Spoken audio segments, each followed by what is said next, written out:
మన బామ్మల కాలం నాటి రాగి ముద్ద మీరు ఎప్పుడైనా ట్రై చేశారా? ఒకసారి అయితే ఈ వీడియో చూడండి. ఆనియన్స్, లెమన్, మనం రెడీగా పెట్టుకున్న రాగి ముద్ద, మటన్. రాగి ముద్ద ఎప్పుడైనా విత్ మటన్తో ట్రై చేయండి, చాలా టేస్టీగా ఉంటుంది. ఒకసారి తింటే మళ్ళీ వదిలిపెట్టరు, అంత టేస్టీగా ఉంటుంది. దీన్ని చికెన్లో, ఫిష్లో కూడా యూజ్ చేయొచ్చు రాగి ముద్దని. కానీ మాకైతే మటన్ అవైలబుల్గా ఉంది కాబట్టి ఆ రోజు మటన్ చేసి మటన్లు తిన్నాము. ఆనియన్, నింబు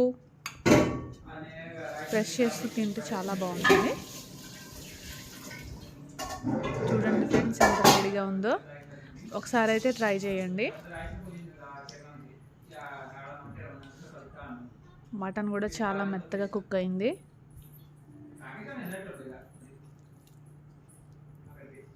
నాకైతే చాలా బాగా నచ్చింది. మీరు కూడా ఒకసారి ట్రై చేయండి.